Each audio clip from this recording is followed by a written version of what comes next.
He was a morbidly obese surgeon destined for an operating table and an early death. Now he's a rebel MD who is fabulously fit and fighting to make America healthy again. This is Stay Off My Operating Table with Dr. Philip Ovadia.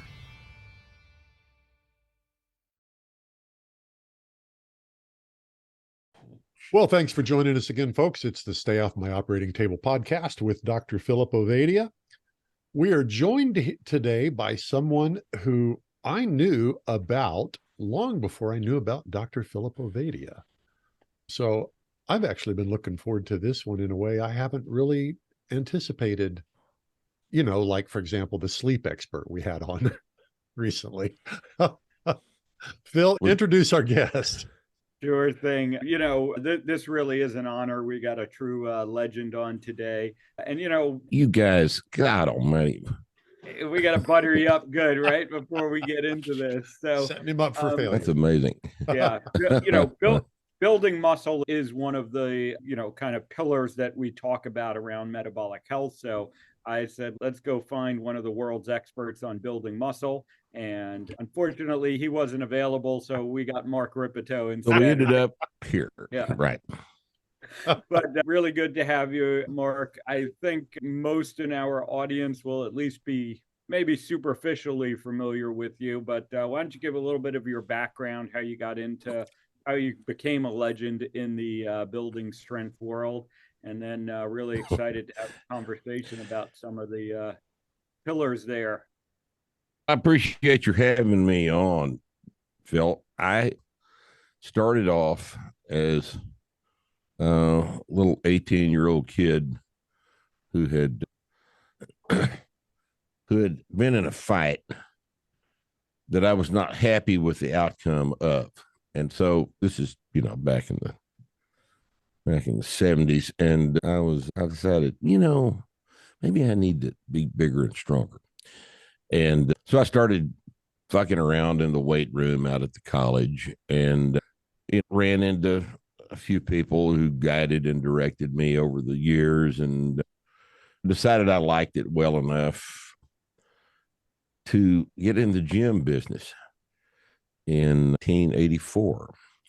And I've been in the gym business ever since. And I've got probably 48 years of experience in strength training and coaching people, not just me, but I've been coaching people as long as I have been lifting weights myself. So I've probably got as much experience as most people in this business will ever have a chance to accumulate. So, I just kept good records. I've got records of all of my own personal workouts back to probably 1980.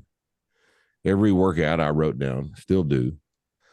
I've got a big batch of data. I've trained thousands of people over those years.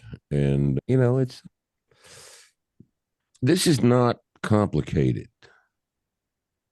One of the things, I don't know if you guys have noticed this, but one of the things about human beings is that they tend to like things that are complicated. They tend to be overly fascinated with complexity, when simplicity actually usually works better. And strength training is no doubt the same thing. I mean, what we do is, and this is just as simple as it can possibly be, we teach you the basic barbell exercises, and then you come into the gym, and every time you come into the gym, you put 5 more pounds on the bar and lift it for the sets and reps that we've figured out over the years works the best. And over a period of several months, you accumulate a strength adaptation. Now, there's no more straightforward way to accomplish this. A whole bunch of assistance exercises are not necessary. You don't need to do leg extensions. You don't need to do pec decks. You don't need to do all of the shit that a standard commercial gym exists to provide ways for you to do. You don't need to do that. You need to do 5 or 6 different exercises, and that's all. But they have to go up in load. every time it's possible for them to go up in load, if strength is your objective. And this is just the logical analysis of this is just, so start with the basic principles. What is strength? Strength is the ability to apply force against an external resistance. All right. Now that's all it is. We're not talking about strength of character. We're not talking about strength of smell or anything like that. We're talking about physical strength is the ability to apply force against an external resistance. And it's not any more complicated than that. So how do we apply that force? How does the human body normally move? Human body's designed to do a few things, right? In squatting down and standing back up, picking something up off the ground, pushing something up overhead, pushing something away from you, pulling something toward you. These are all of the normal human movement patterns that human beings can perform on both feet in an environment of stability. So if those are the basic human movement patterns, we just got to figure out a way to load them. So we load them with a barbell. We load a barbell, we put it on our back, we squat down, we stand back up. We do that in the most efficient way we can to utilize our muscle mass and our skeletal components.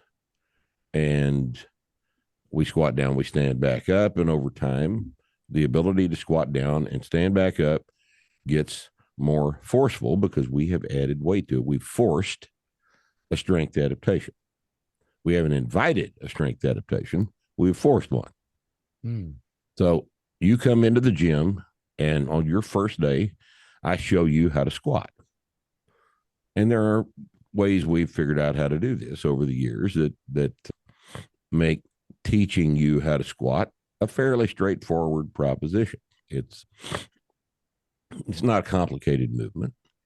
You just have to analyze it from having watched tens of thousands of reps and watch how people squat heavy weights and light weights and all this other stuff. And the explanation for how to squat most effectively falls out of observations. What is the phenomenology? How do people squat? They lower their hips and they raise their hips. If that's the case, then what we do is we focus on hips. And we come in every day, and on the first day, we take the bar up to 115 pounds, and we have you do 3 sets of 5 across. 1 set of 5 at 115, another set of 5 at 115, third set of 5, 115, and we quit. And it's not a max. It's not supposed to be a max. And we're not looking for your 1 rep max or your 5 rep max on the first day. We don't need to know that. We need to know a weight that you can execute correctly according to the instructions on the first day. And then the next time you come in, we go up 10 pounds. And then the next time you come in, we go up another 10 pounds. And then the fourth time you come in, we go up another 10 pounds. And then the fifth time you come in, it's kind of getting a little heavier. And we have you go up 5 pounds. And you can do that for months. You can do that for 7, 8 months. And as a consequence of going up only 5 pounds of workout, every workout's a little heavier than the last one, but you will perceive it as being the same level of difficulty. It's real interesting. It never just, mashes you. It's always hard. People that did 135 for 3 sets of 5 the first time don't understand that 275 is going to feel exactly the same way. But you're able to do it, and you've gotten stronger because we made you get stronger. And why do we squat? Because it's one of the normal human movement patterns. So you come in and you squat, your squat go up, and your deadlifts go up, and your overhead presses go up, and your benches go up.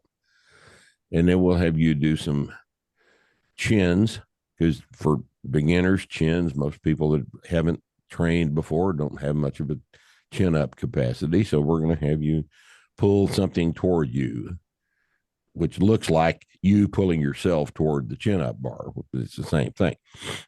And then we will continue on this line. So in other words, exercise variety is not the variable.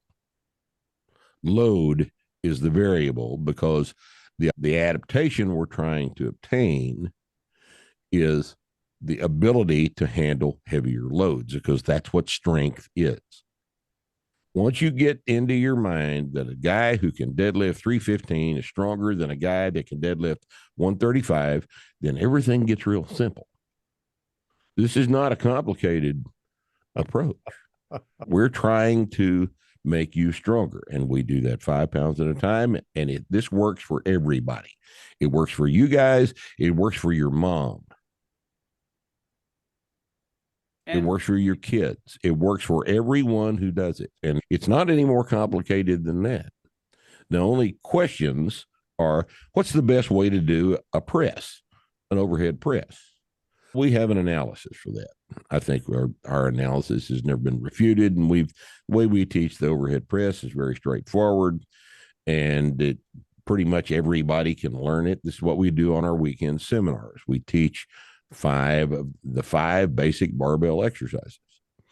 And we usually get everyone in the room, all 30 people in the room, doing these exercises at a very high level of perfection within a few sets, because we've learned over the years how to teach it. And the bench press, the deadlift, the squat, press, the power clean, where you throw something up and catch it. That's another normal human movement pattern. And we use all of these in our training programs, and we don't really use anything else. We don't use any machines, because machines force you to move the way the machine is designed. Whereas with a bar, you move the way you are designed. And it just works very well. And we've had tremendous success with this, with people of all ages, all levels of ability. The same process applies to everyone. Your 85-year-old grandmother can come in our gym and train. We've got 12-pound bars that we can start her on. And but the theory remains the same. We find out where you are now in terms of your ability to perform these normal human movement patterns. Find out where you are now, and then we go up a little bit every time you train until that stops working. And it's going to stop working. And then we have to get more complicated. But until then, it's not complicated. It's very simple. Now, I said earlier, people worship complexity because they think, if this is real complicated, it certainly, and I just barely understand it, it must be right. Well, no, not at all. That's not a valid assumption. So that's the basis of what we do. Yeah, and I think that simplicity can be well applied to many, many areas of life. So it can, yes.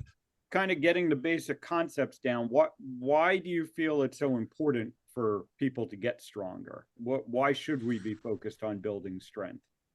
That's an interesting question that we've got a controversial answer to. I've said in the book, strength is the most important. Physical strength is the most important thing in life. And because you as a physical being, you as an animal, have a physical relationship with your environment. Now, your physical relationship with your environment is predicated on your ability to produce force within that framework. Producing force within your environment is how you exist. It's fundamental to your existence.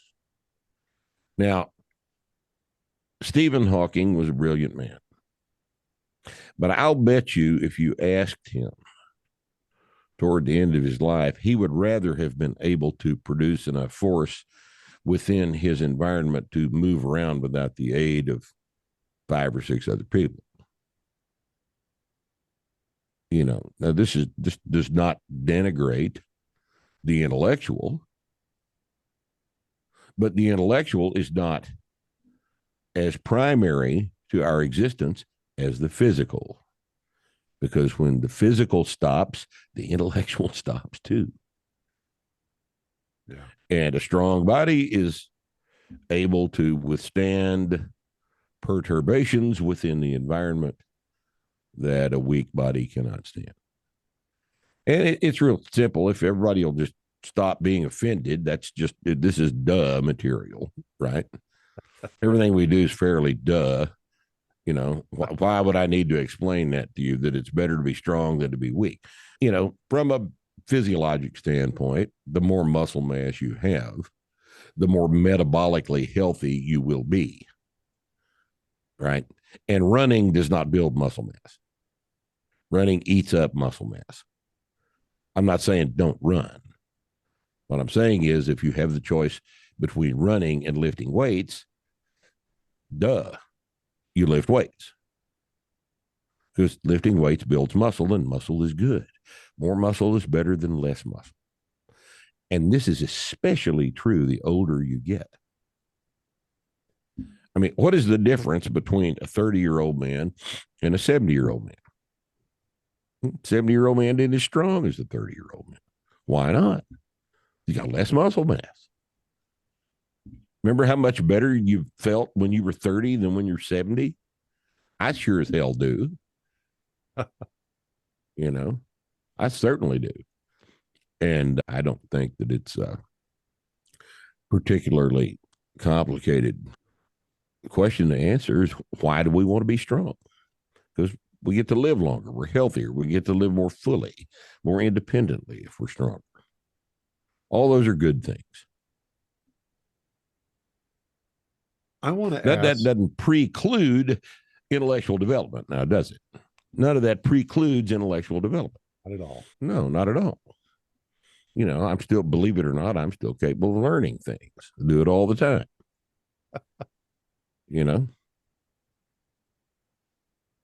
I want to ask some training specific questions. Okay. What's the difference physiologically between a deadlift and a squat?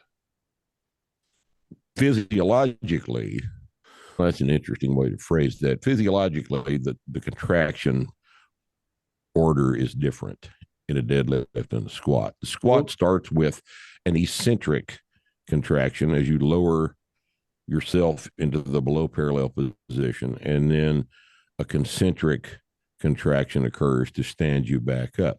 The deadlift begins with a concentric contraction. And the angles and musculoskeletal relationships of the two exercises are completely different. Okay, now, in terms of muscle mass involved in it's the angle. You're not as deep, quote unquote, in a deadlift start position as you are in squat start position. The squat is not, a deadlift is not a squat with a bar in your hands. No, I'm sorry, that's we have to get out of kindergarten sometimes. And that's the kindergarten explanation for the deadlift. The deadlift is a pull and the squat is not. Can you go a little deeper into that? And I have a reason for asking this. It's fairly simple. I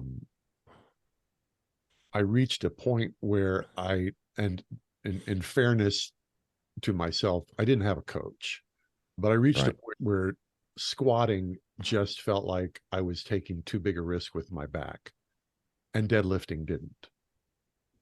Right. I just made the decision to quit squatting. Yeah, I think that was a bad decision. I think you should have gotten some coaching on your squatting, because the two exercises do have something in common that you probably didn't realize. The squat is not performed with a vertical back. Right. At all. Now, it's obvious that the deadlift can't be performed with a vertical back. But if you try to remain vertical in the squat, if you try to load your back vertically in compression in the squat, that is not the most efficient way to squat big heavy weights or even moderately heavy weights, which you have to do if you're going to get stronger. The picture that people haven't investigated this have in their mind of the squat is with a vertical back angle, and that's incorrect. The back angle in the squat is, about 45 degrees. It's a little tiny bit for most people. This depends on arm length, leg length, anthropometry. The back angle in the deadlift is a little bit more horizontal than the back angle in the squat, but not much. But neither one of them should be even attempted with a vertical back, because that doesn't allow for mechanical efficiency in the movement pattern. Okay. All right. We can go deeper. I'd like to know more about the muscle development difference between the squat and the deadlift.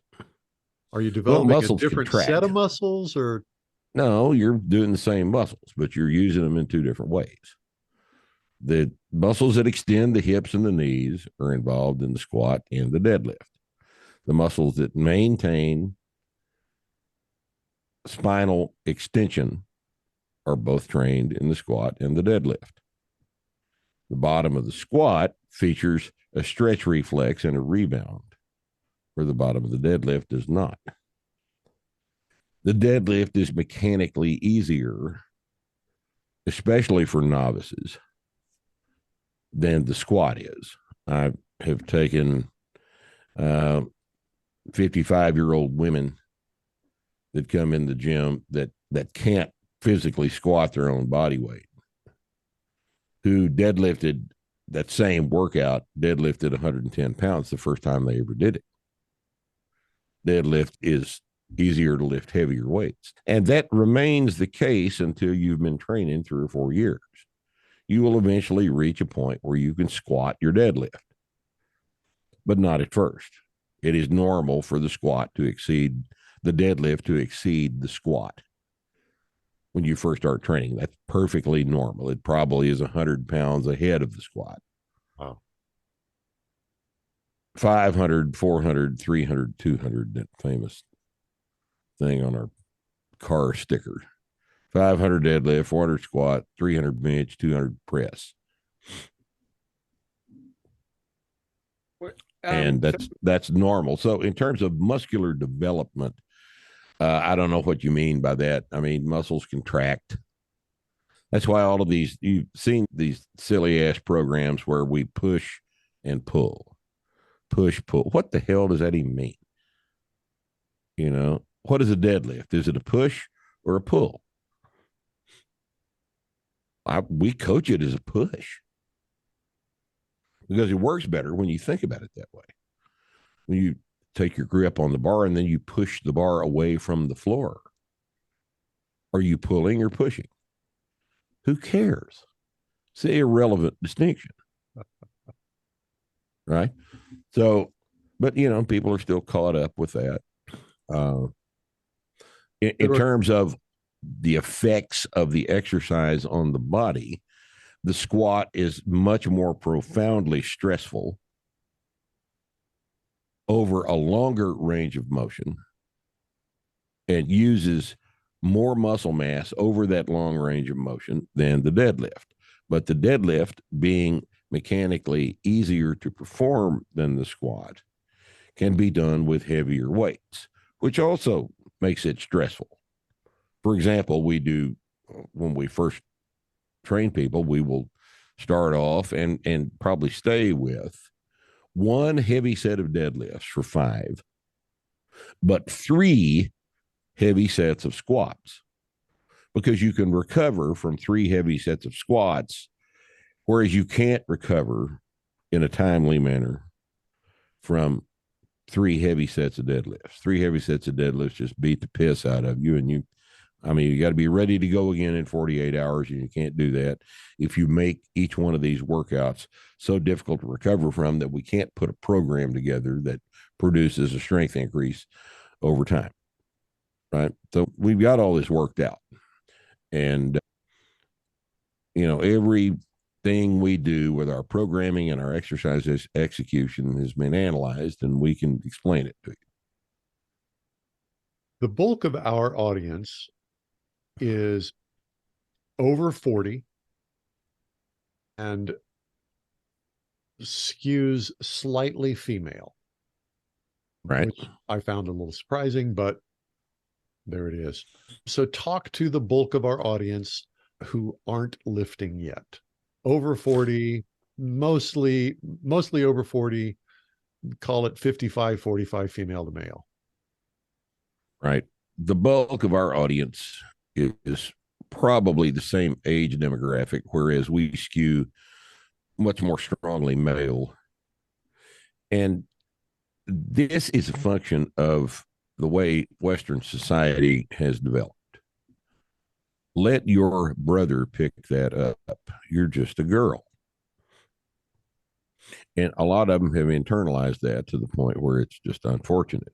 But, we have a lot of strong women that come to our gyms and train with us and do amazing things and make the same kind of progress in the same period of time that men do. So it's not there are profound differences in males and females, as I'm sure you realistic gentlemen understand, that it's fashionable to ignore now. What the failure to just realize these basic obvious differences in human sexuality are well, the most immediate function of that is that we're not going to have women's sports much longer. Yeah. If you let the boys in the women's division, the girls are going to leave, as they should, right?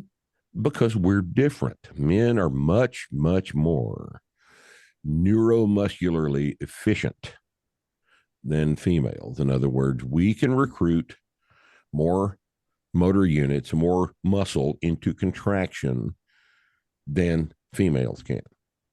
And these changes began 8 weeks post-conception in the womb, when the male fetus begins to secrete testosterone, and his entire central nervous system develops in the presence of testosterone, and hers does not. These changes are irreversible. You can't put a dress and lipstick on a boy and have him be a girl. I'm sorry. We're supposed to have learned that over the past 15,000 years now, haven't we? But it's fashionable now to ignore that. So, right. But in a practical sense, what we see is women come into the gym and, a 200-pound deadlift for a female is not, that's baseline. That happens very quickly, 3 or 4 months. And you tell them that, and they don't believe you. 200 pounds? I can't pick up 200 pounds. Not only can you pick up 200 pounds, you're going to. And it isn't going to be that long in the future. So I want you to get your head wrapped around 300 pounds, because that'll be more productive. All right. Because this happens all the time. We have women pulling 300. We've got a lot of girls. This is age adjusted. Of course, but we've got 60-year-old women pulling 300 pounds. Wow. That's seriously cool. It's normal. That's normal. It's not something to be marveled at. That's just what happens when you go up 5 pounds a workout. It's the phenomenon of accumulation of adaptation. We accumulate an accumulation over time. You force the organism to adapt, because that's what life's all about, is adaptation. You adapt the organism, then you apply more stress and the organism adapts, and you apply more stress and the organism adapts again. Right? What happens when the temperature of the water in the lake changes? The fish either adapt to the change in the water temperature or they die. So that ability is built in to the DNA, just like it's built into our DNA.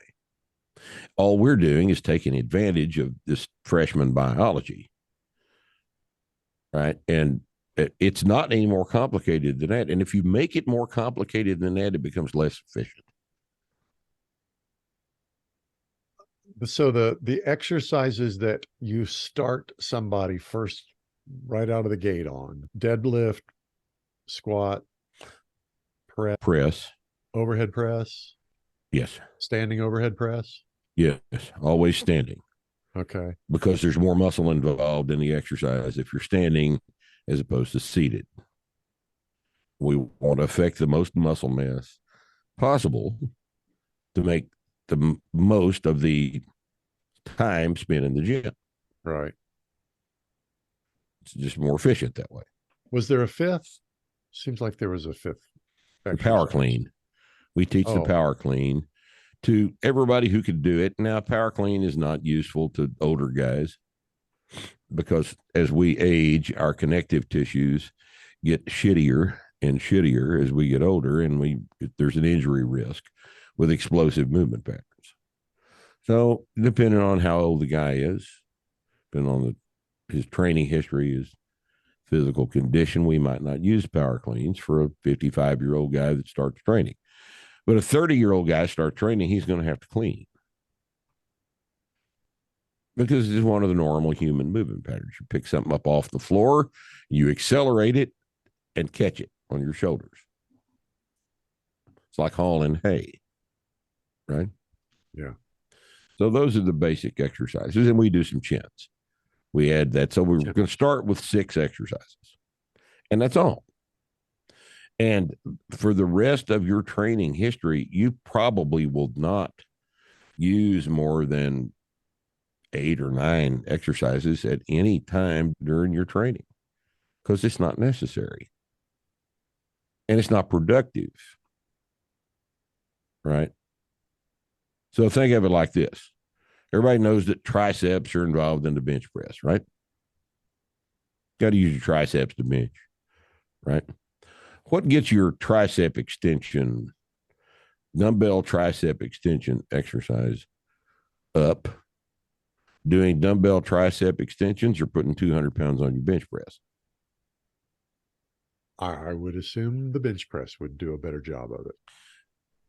So what are we assisting? Who's assisting what? Right? The bench press is assisting your tricep extension, but that's not the way people think about it. Nobody ever got their bench up doing tricep extensions. You get your bench up by benching, going up 2.5 pounds of workout because it's smaller muscle groups, right? So it Principles sounds like universal. It sounds like there's got to be a differentiation made between building strength and building muscle. Why? Because I'm assuming that somebody who's working on tricep extensions, what they're really after is they just want that tricep to be bigger. It's more about, we just had an interview with a bodybuilder, and I'm guessing a bodybuilder would have a different approach. The real good ones didn't. The real good ones didn't.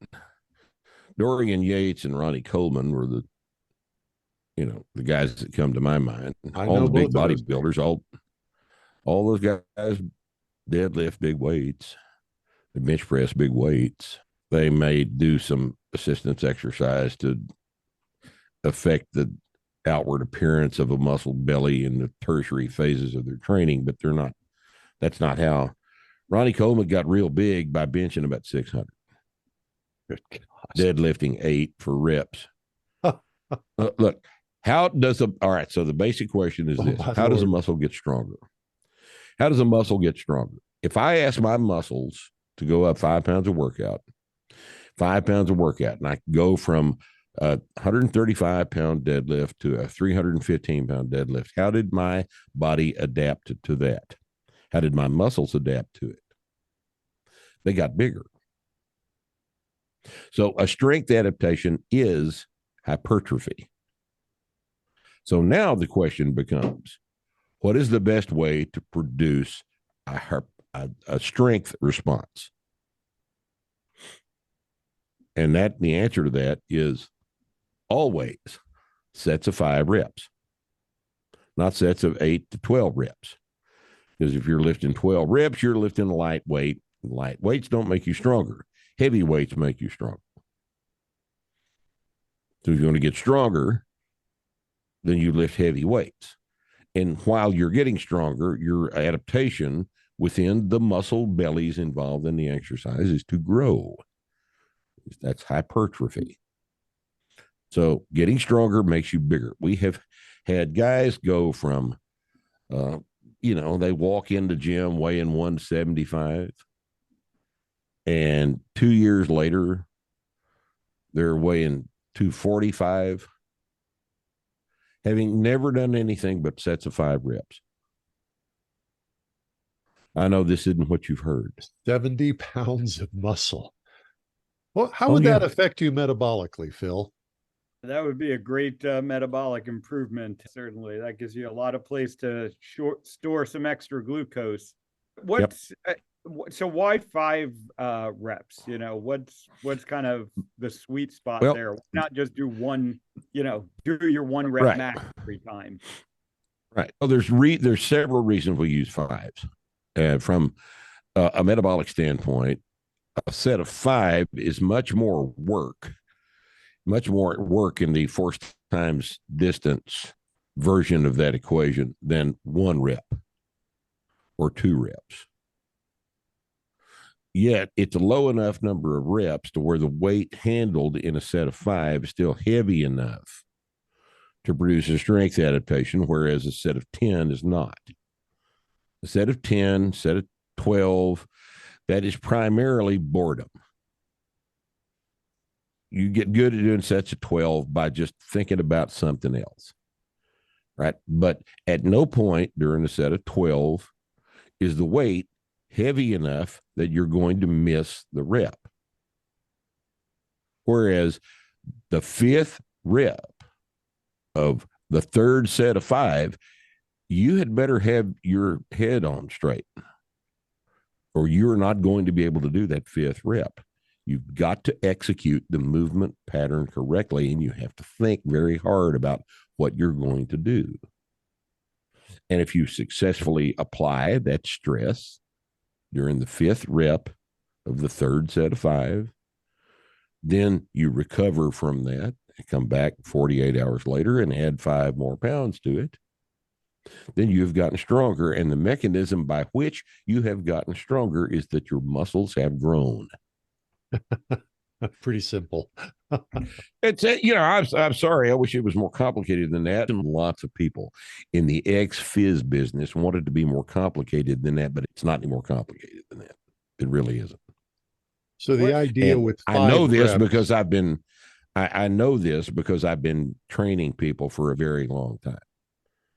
Very long time, much longer than any of those guys with PhDs in ex-phys have been writing papers about why you should do 8 to 12 reps. Because that's wrong. That's just wrong. I'm sorry. Get familiar with the concept. People are wrong all the time, even if they're PhDs. We certainly know that. Phil knows this. Oh, yeah. Phil knows that well. Yes, we do. So what are some of the other factors that go into it? So, you come, you show up, you do your, what are some of the other factors that people should be paying attention to successfully build strength? They've got to eat correctly and they've got to get recovered. So the cycle is stress, recovery, adaptation. So if we want to adapt to the stress, we have to recover from the stress. So what's involved in recovery? And that is nutrition and rest, right? You've got to sleep. You've got to get to sleep. Now, for some people, this is going to require that they get a CPAP, or they learn how to use their oxymetazoline nasal spray. I'm a big fan of that. I have a badly deviated septum, but I don't think that I can adapt to a machine strapped on my face with a little buzzing thing over here by the side of the bed. And I roll around in bed and everything. It'll keep me awake. So I just use some oxymetazoline in my nose every night before I go to sleep. That's the only time I use it. And I've been using it for about 45 years, and it works pretty damn well. And I haven't had to have my nose amputated yet. So everything's, so I get some sleep. You've got to have a decent mattress. You wake up every morning and your back hurts. That's not the training. That's your mattress. Get a better mattress. Change your mattress. Don't be afraid to get a new mattress every 6 or 7 years, okay? Don't do that. Get a firm mattress that holds you up, that keeps your back from going into flexion when you're laying on your back on the bed. All right, all these are just fundamental things. Make sure the temperature of the room is correct. You got to get some sleep. If you can't sleep, you can't recover. Right? And you have to learn how to eat correctly. All right? If you are an underweight male, if you are an underweight male, if you're an underweight male, then you need a huge caloric surplus, probably more calories than you're willing to eat. If a kid walks in my gym and he's 5'11" and he's 175, he's a little skinny guy. He's a little skinny guy. So he's got to eat. And the easiest way for young men to add calories is to drink milk. It's already cooked. It's available in every store on earth, here in North America anyway. And you drink milk, that's the answer to your nutrition deficit that you're experiencing right now. Start drinking milk. Gallon of milk a day works beautifully. You don't have to do it for the rest of your life. You shouldn't do it for the rest of your life. But if you want to gain, if you're training and you're serious and you're lifting heavy weights and you're even slightly underweight, you need to drink a gallon of milk a day. Now listen carefully. If is what I said. If. Because I hear this shit all the time from, hey, Rippetoe wants you to drink a gallon of milk a day. No, that's not what I said.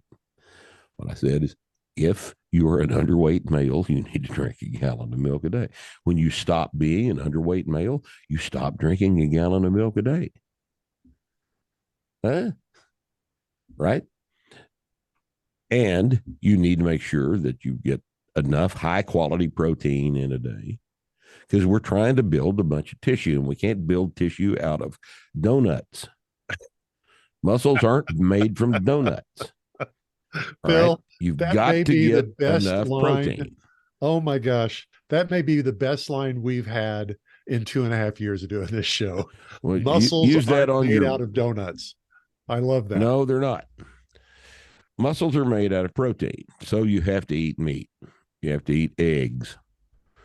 Other things with protein, cheese, you know what to eat.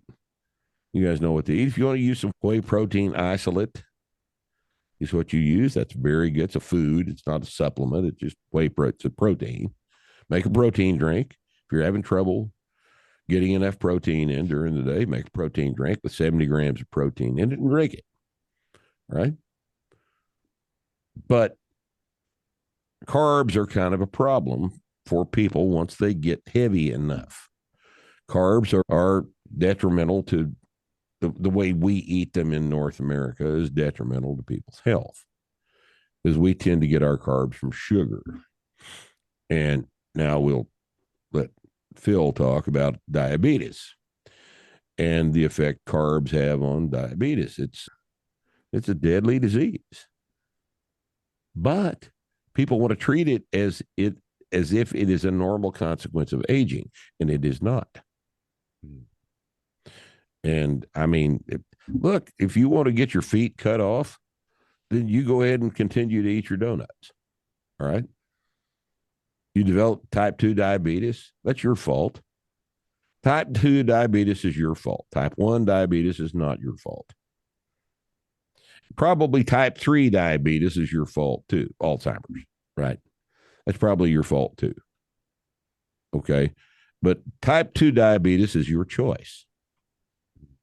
So we don't recommend that you eat a whole bunch of, glimy, sugary carbs because that's just not good for you.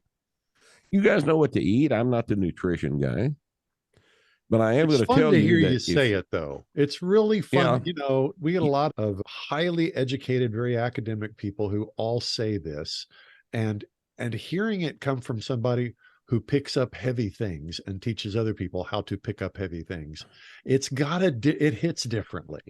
It just Well, I hope does. so, because one of the problems that we have with young men trying to gain weight is that the little bastards just won't eat enough. You can't make them eat enough.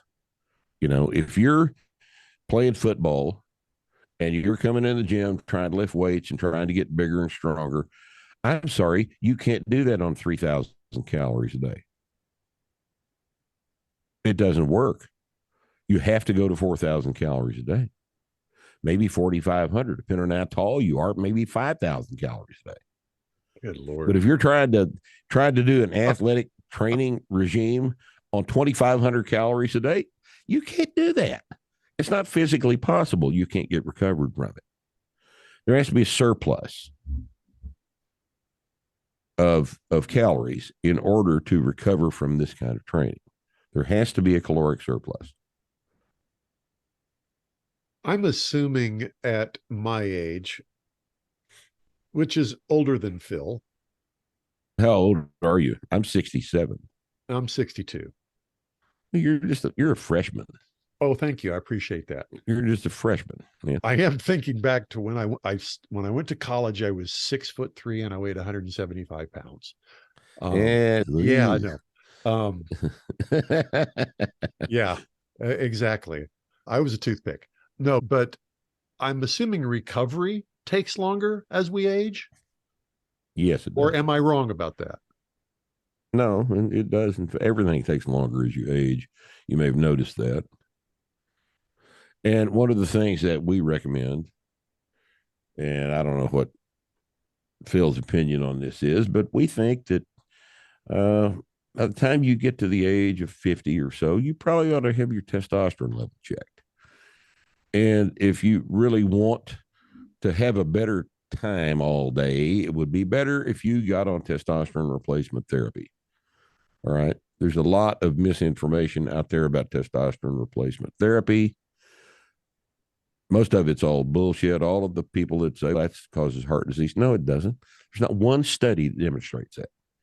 Believe it or not, this has been studied. All right. And no, it doesn't cause heart disease. No, it doesn't hurt you. What hurts you is not having enough of the hormones that make you a male. By the time you get to be an older male, you'll have a better life on testosterone than off of testosterone. And this is just, I'm sorry, this is the truth.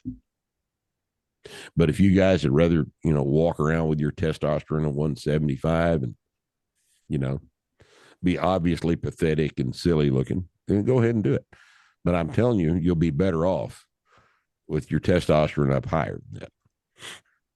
Yeah, no, and I certainly agree with that, with the caveat being, if your testosterone is low because you're eating like crap and not lifting any weight, then, fix that first before you go, to the injecting. Or, let me say this, Phil. Yep. Let me say this, Phil. There have been a lot of studies that have studied the effects of exercise intensity on hormone secretion. All right. And if you look at those studies, none of them look at anything but acute hormone response to exercise intervention. Acute. Whereas testosterone replacement therapy is a chronic elevation in testosterone, like you had when you were 30. All right. They're two completely separate things. Yes, it's true that if you go in and you squat and deadlift heavy and you get through the workout, they measure before and after testosterone levels. The testosterone level is raised as a response to that stress. But that doesn't mean that that clinical levels, physiologic levels of testosterone have increased as a result of training. That's not how it works. And that's not what the studies show. But, you know, the ex-phys guys have the equipment to measure all this, so they write papers about it all the time. But you're missing the point. You're missing the fucking point is that we don't care what happens to your testosterone 30 minutes after you finish your deadlift workout. We care what happens to what your testosterone is during the 72 hours post deadlift workout, during which you're supposed to be recovering from the damn thing. That's when we care about your testosterone level, not as an acute response that is transient. It's a transient acute response. It's not clinically significant. But you're right. It does make lifting weights does make your testosterone go up a little bit for a very short period of time.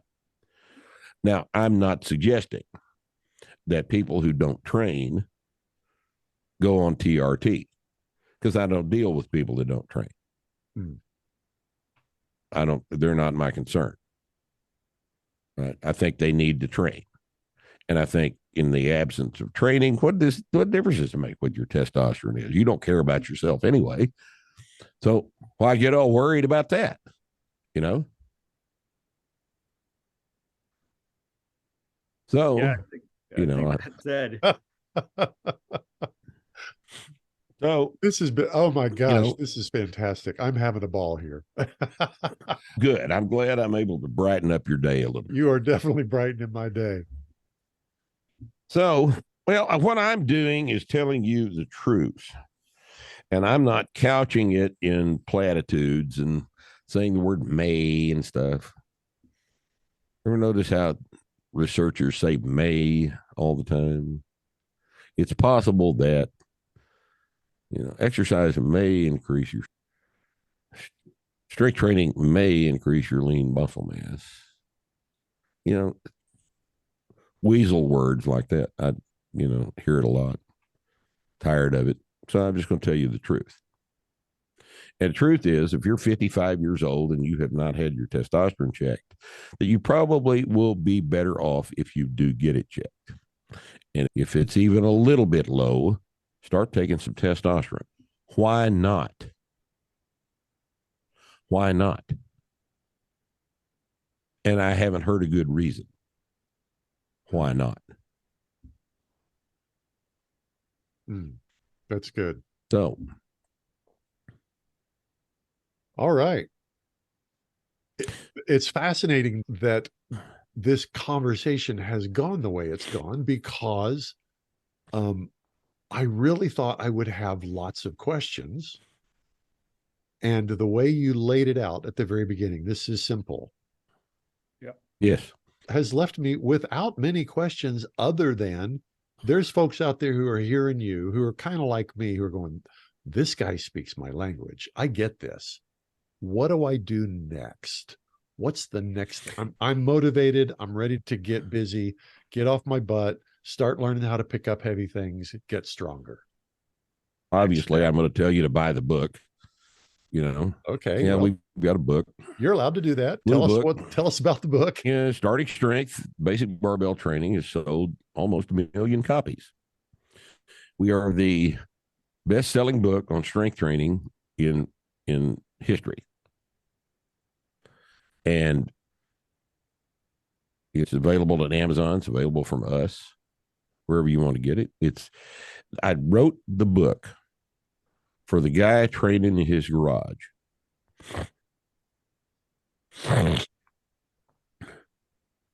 Because I want him to be able to take the book and have a guide for his efforts under the barbell. And we've tinkered with it. And every time we do a reprint, we put a little correction or something in there that we learn all the time. We've changed the illustrations up quite a bit from the time the third edition was first printed until the current published version of the third edition. This is the third edition of this book. And our programming book is Practical Programming for Strength Training. That's also in its third edition. And if you want to learn how to do this, the book is the place to start. Now, not everybody learns as efficiently from a book as other people. And if that's the case and you need some help with your coaching, we have coaches available that can work with you online. We have a gym chain. We have 40 gyms. Wow. That have been, we have 21 of them open right now, and the other 19 are in various stages of completion, where you can go in and be coached by people who know how to coach this method. There are dozens and dozens of other coaches all over the country that know how to coach this method because we've been teaching them how to do it for a very long time now. And if you want to learn how to do this, then get the book, read the book, go out in your garage if you've got barbells already, or go to a gym and start training. We explain every detail of what you have to do when you learn how to squat in the book. And you can learn how to squat effectively from the book. And if you want some more help, we've got video after video about all these lifts on the website, startingstrength.com. And we've got, help resources on that website for you. You can get this done. This is not once again, this is not complicated. As much as the rest of the industry wants this to be complicated, it's not complicated. You have to learn how to squat correctly. You have to get below parallel. And you have to go up 5 pounds next workout. And that's really all there is to it. It's really not any more complicated than that. I love it. Yeah, this has been great. And, honestly, that's kind of exactly what I wanted to get out of this for the audience is so that they can just, start adding this very important component to their pursuit of metabolic health. Go learn how to lift some heavy stuff and go build some muscle. And kind of like you said, everything gets better when you start doing that.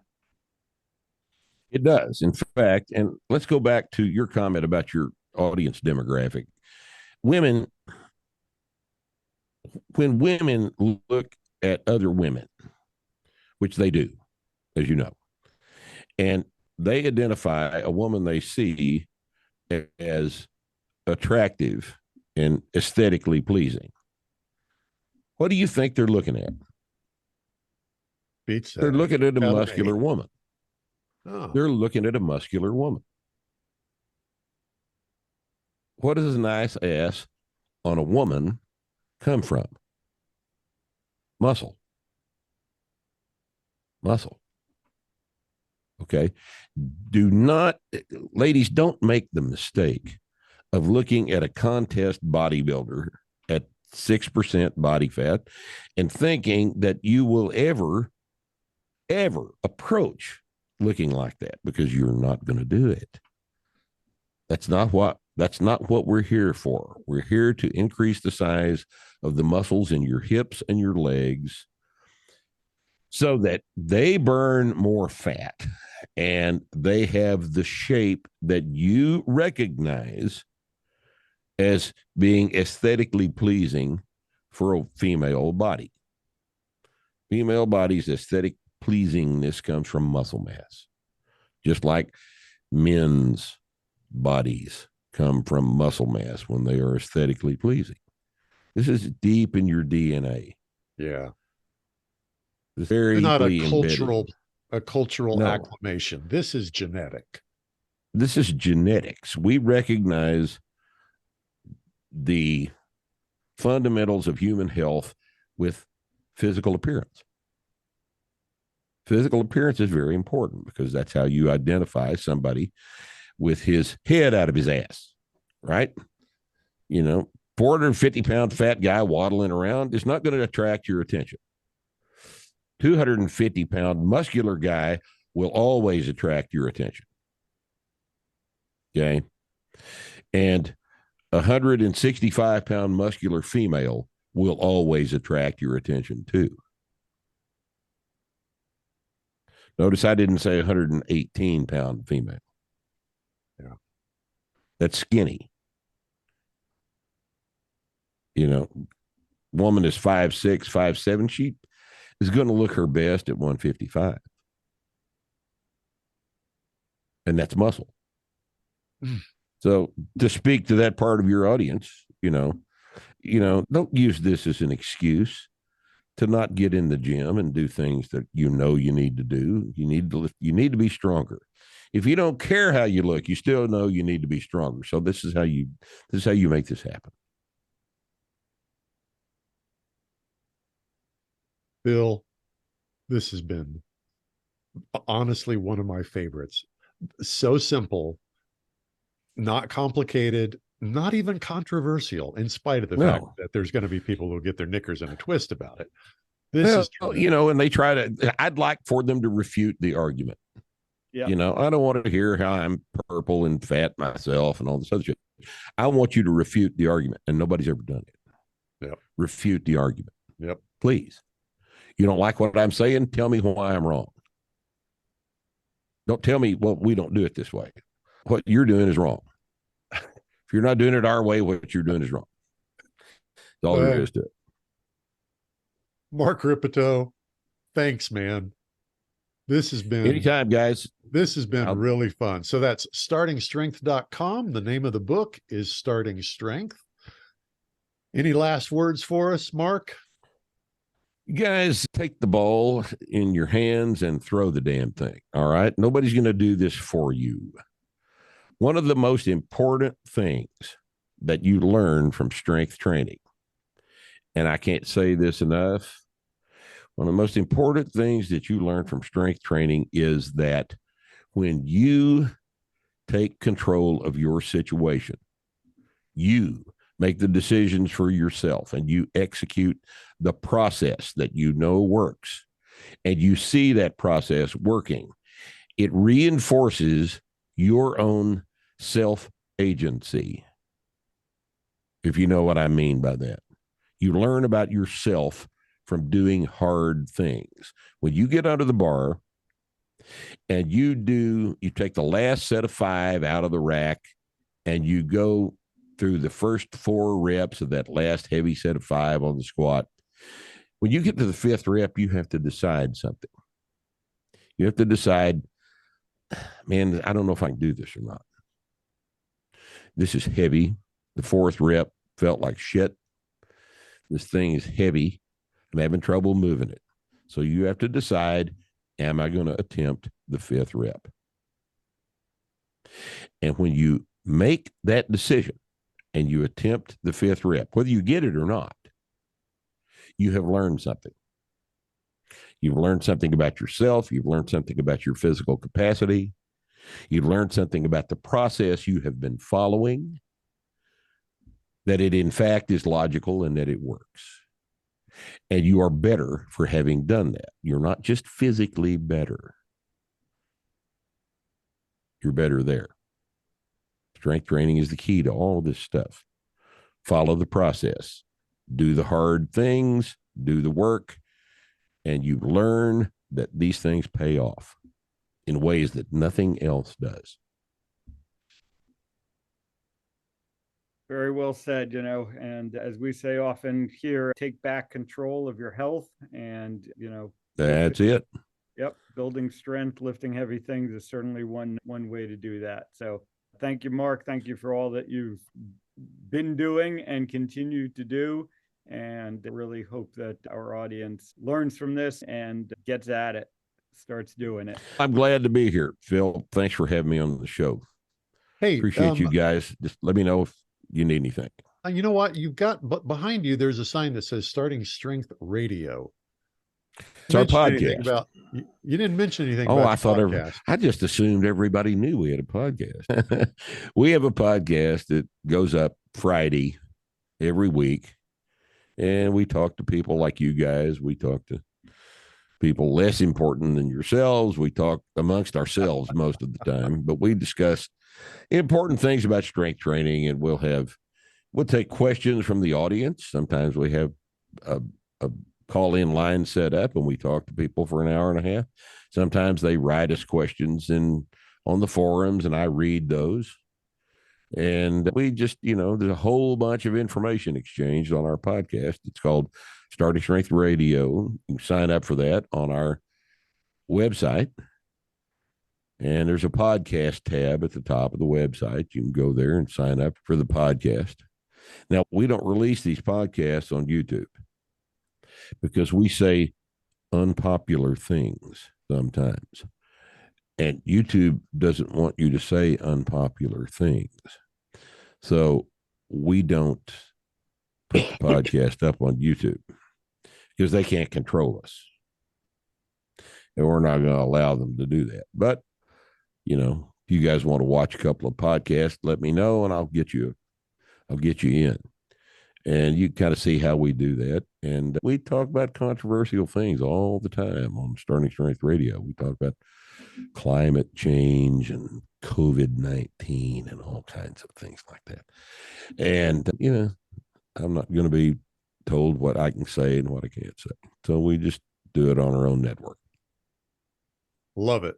Starting Strength Podcast. You can get there on Mark's website, startingstrength.com. That's right. All right. Good deal. Phil, this was fun. Yes, it was. Another great one. All right. Thanks for having me on, guys. Appreciate it. Hey, we're glad you were here. For Mark Rippetoe, Dr. Philip Ovadia, thanks for joining us.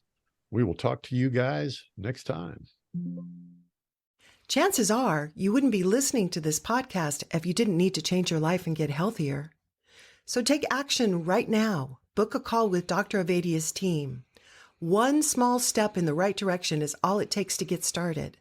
Contact us at ifixhearts.com/talk. That's ifixhearts.com/talk.